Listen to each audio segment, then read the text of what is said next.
رمضان کا مہینہ تو پورا معافی کا مہینہ ہے کہ دوزخ کے دروازے بند ہو جاتے ہیں، جنت کے دروازے کھول دیے جاتے ہیں، شیطان قید. آپ دیکھتے نہیں نمازی کیوں بڑھ جاتے ہیں رمضان شریف میں؟ کہ وہ نامراد قید ہو جاتے ہیں. تو کسی کو زنجیروں میں باندھا ہو وہ چل تو نہیں سکتا، چھوڑ دو زنجیریں تو چل پڑے گا. تو اللہ تعالی ہم سب کی حفاظت فرمائے. کوئی دعویٰ نہ کرے، لیکن جو تھوڑا سا غفلت میں ہوتا ہے تو ایمان کمزور ہوتا ہے، انہوں تو شیطان بن کے جامع نہیں دینے. جمعے جاواں گے، جمعے کئی جمعہ بھی نہیں پڑھتے، عید تے جاواں گے کوئی عید بھی نہیں پڑھتے. یہیں یہ ایک نگینہ سینما کے مالک نے بیان کروایا تھا اور اس نے بعد میں اس سینما کو گرا دیا. آج کل وہ کینیڈا میں ہوتا ہے. تو وہ سینمے کا جو تھا نا مینیجر، وہ میرے پاس آیا، کہا مولانا آج میں پہلی نماز پڑھی ہے. وہاں ہم نے مغرب کی نماز پڑھی. اس کے بعد بیان ہوا، بیان کے بعد وہ اتنا ہنگامہ ہوا کہ رش بہت تھا تو وہاں نماز پڑھی نہیں جا سکے. ہم نے کہنے لگا، میں چل رہا تھا میرے ساتھ ساتھ، مولانا آج میں پہلی نماز پڑھی. میں نے کہا کیا مطلب؟ کہا جی یہی کہ آج زندگی دی پہلی نماز پڑھی. ہوگا راؤنڈ اباؤٹ 40-45 سال کا. میں کہا پہلی نماز؟ ہاں جی پہلی نماز. جمعہ پڑھے؟ نہیں کدی نہیں. عید؟ نہیں کدی نہیں. آج پہلی نماز تھوڑے پیچھے پڑھی ہے. شیطان جب قید ہوتا ہے تو زنجیریں کھل جاتی ہیں تو نمازی بڑھنا شروع ہو جاتا ہے. اس کے بعد جو گھٹتے ہیں نا تو شیطان کی وجہ سے نہیں، اپنی عادت اور سستی کی وجہ سے. پہلے 2-3 دن بڑا جوش ہوتا ہے، پھر اس کے بعد گھٹتے ادھے کو پھر نکل جاندے ہیں، ادھے رہ جاندے ہیں. تو تراویح میں بھی پہلے پوری مسجد بھرے گی، پھر ایک صف جائے گی، پھر دوسری جائے گی، پھر تیسری جائے گی. تو بھائیو یہ رمضان آ رہا ہے، دیکھو میں ہاتھ جوڑتا ہوں، نماز 5 وقت سارا سال فرض ہے، لیکن روزے کی برکت سے کیا ہوتا ہے؟ شیطان قید ہو جاتا ہے تو وہ سارے بھاگے آ رہے ہوتے ہیں. اللہ سے مانگ لو اس رمضان میں کہ یا اللہ ایسی توفیق دے کہ موت تک نماز نہ چھوٹے. رمضان میں بہت سے لوگ رشوت لینا چھوڑ دیتے ہیں کہ نہیں جی ہن رمضان شریف آ گیا. رمضان شریف بھی تو آیا ہے، لیکن اصل میں شیطان قید ہوا ہے تو اب کہہ رہے نہیں ہن رشوت نہیں لینی، مہینے بعد لواں گے. ڈنڈی مارنے والا کہتا ہے نہیں صحیح تولنا ہے، پھر رمضان تو بعد کٹھی کسر کر لواں گے.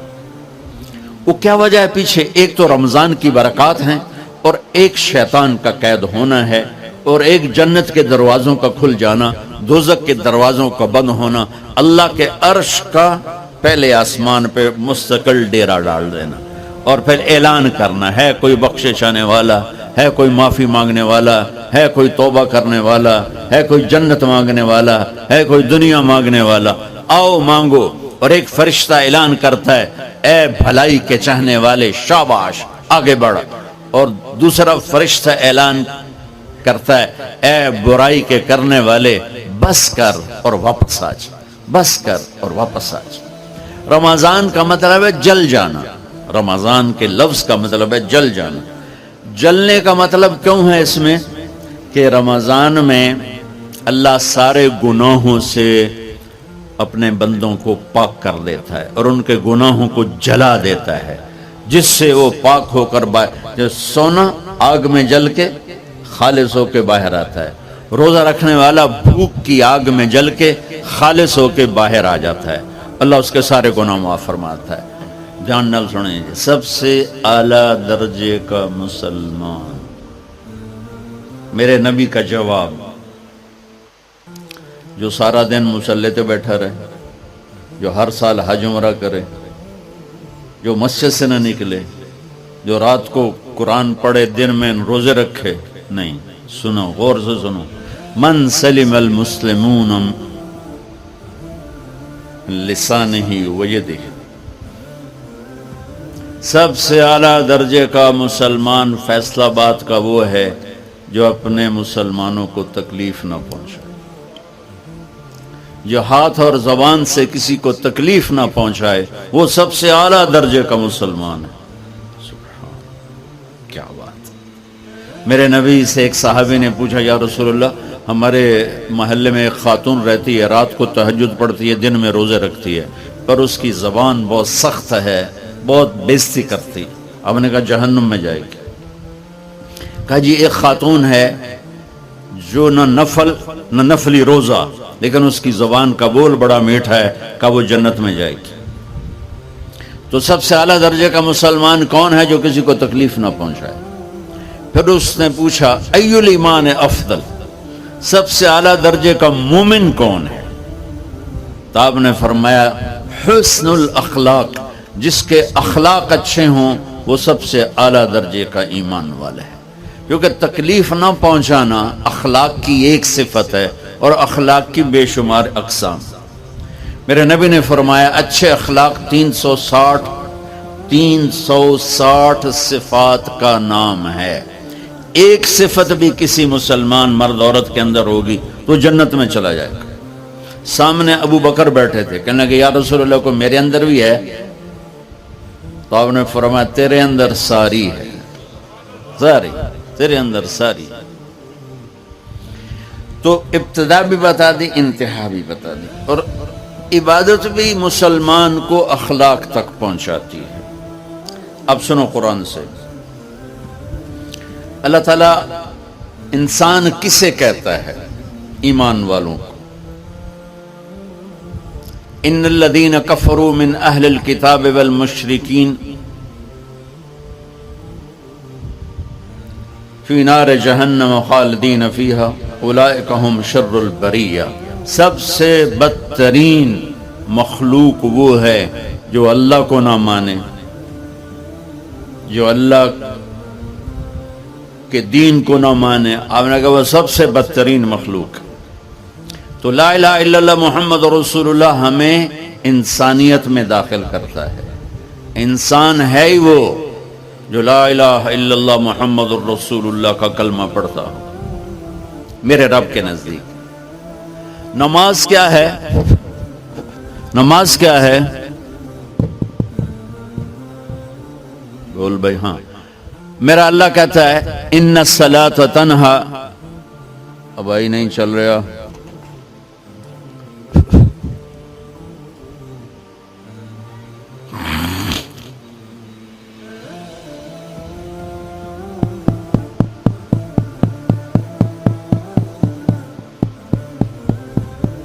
تھوڑی آواز. نماز کیا ہے؟ ان الصلاۃ تنہا عن الفحشاء والمنکر. تم نماز پڑھو، یہ تمہیں بد اخلاقی سے بچائے گی اور یہ تمہیں گناہوں سے بچائے گی. تو نماز بھی انسان کو اخلاق تک لے جا رہی ہے. فحاشی سے بچائے گی، گناہوں سے بچائے گی، اخلاق کی طرف سفر. روزہ آ رہا ہے. روزہ کس لیے ہے؟ کتب علیکم الصیام کما کتب علی الذین من قبلکم لعلکم تتقون. تم پر روزہ فرض کیا ہے جیسے پہلوں پہ کیا تھا تاکہ تم تقوی والے بن جاؤ. تقوی والے کون ہیں؟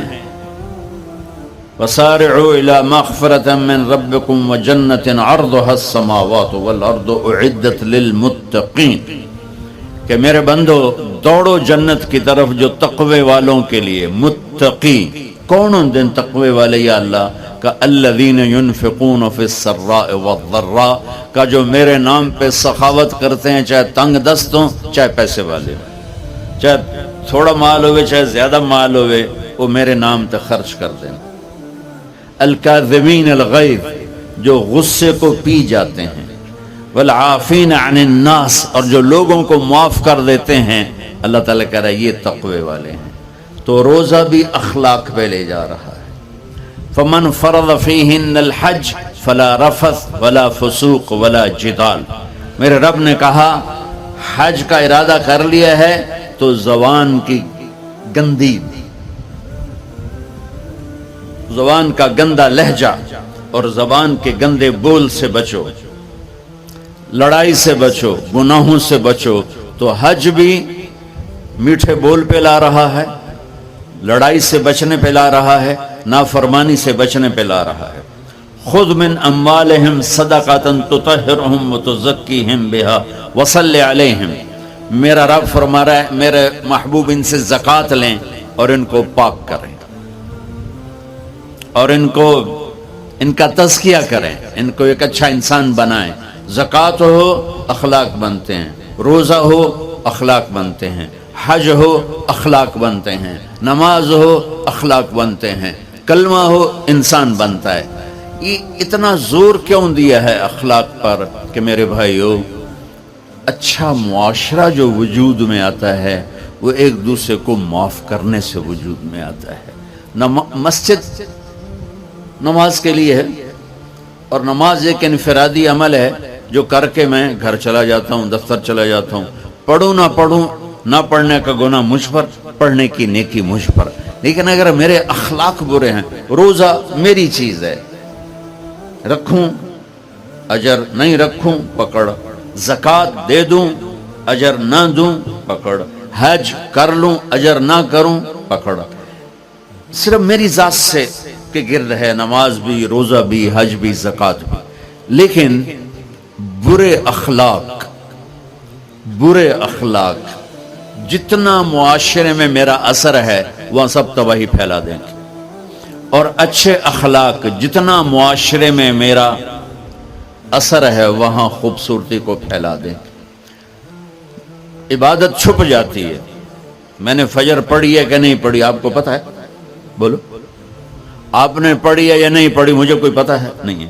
لیکن یہاں بیٹھ کے اللہ نہ کرے میں فرقہ واریت کی بات کروں، اور سب کو پتہ چلے گا کہ نہیں چلے گا کہ مولوی اگلا رہا، اور یہاں بیٹھ کے میں محبت کی بات کروں تو آپ کو پتہ چلے گا کہ نہیں چلے گا کہ یہ محمد مصطفیٰ صلی اللہ علیہ وسلم والے اخلاق بتا رہا ہے۔ تو اخلاق چھپتے نہیں، برے ہوں یا اچھے ہوں، ظاہر ہوتے ہیں۔ اور سب سے زیادہ اس آدمی کا خاندان، جس آدمی کو بدتمیزی کی عادت ہے، وہ بیوی کے دل کو برباد کر دے گا، ماں باپ کے دل کو برباد کر دے گا، اولاد کو برباد کر دے گا، دوستوں کو، نوکروں کو برباد کر دے گا۔ اس کے نوکر سامنے کہیں گے میاں صاحب، شیخ صاحب، سیٹھ صاحب، خان صاحب، اتھے جا کے گالی کڈھن گے۔ اور جس کے اخلاق اچھے ہوتے ہیں وہ اپنے گھر کو خوبصورت بنا دیتا ہے، رشتوں کو خوبصورت بنا دیتا ہے، ملازموں کو خوبصورت بنا دیتا ہے، اپنے کاروبار کو، اپنی زندگی کو، ہر پہلو اس کا خوبصورت ہو جاتا ہے۔ اچھے اخلاق لباس کی طرح ہیں جو میرا ہر عیب چھپا لیتے ہیں، اور برے اخلاق ننگے آدمی کی طرح ہے جس کا ہر عیب سامنے آ جاتا ہے۔ اور اللہ کی رحمت اتنی طاقتور ہے کہ میرا رب فرماتا ہے، یہ تو میں نے 5 غلطیاں بتائی ہیں، لیکن میرا رب فرماتا ہے میرا بندہ میں تجھے عمر بھی دیتا ہوں، طاقت بھی دیتا ہوں، تو اتنے گناہ کر کے زمین فیصل آباد کی سے اٹھا کر آسمان کی چھت کو لگا دی، سوری دنیا گناہ گار ہو جائے نا تو آسمان کیا چاند تک بھی گناہ نہیں جا سکتے۔ اور میرا اللہ کہہ رہا ہے ایک مرد عورت اتنے گناہ کرے کہ آسمان کی چھت کو لگا دے، پھر صرف ایک دفعہ مجھے کہے یا اللہ معاف کر، تو میں سارے ہی معاف کر دوں۔ تو بھائیو یہ رات بھی معافی مانگنے کی ہے۔ تو میرے عزیز و رمضان شریف آ رہا ہے، اپنے دل کو کینہ سے صاف کرو، بغض سے صاف کرو، نفرت سے صاف کرو، کسی سے لڑے ہوئے ہو اللہ کے واسطے صلح کر لو۔ یہ لڑنے کی جگہ نہیں ہے، محبت کر کے جاؤ تو اللہ بڑے اونچے عالی درجات نصیب فرمائے گا۔ اور اللہ تعالیٰ موقع دے تو رمضان میں ایک 3 دن تبلیغ میں اللہ کے راستے میں ضرور لگا لینا۔ تو سارے بھائی نیت کرتے ہو؟ سنت ہے۔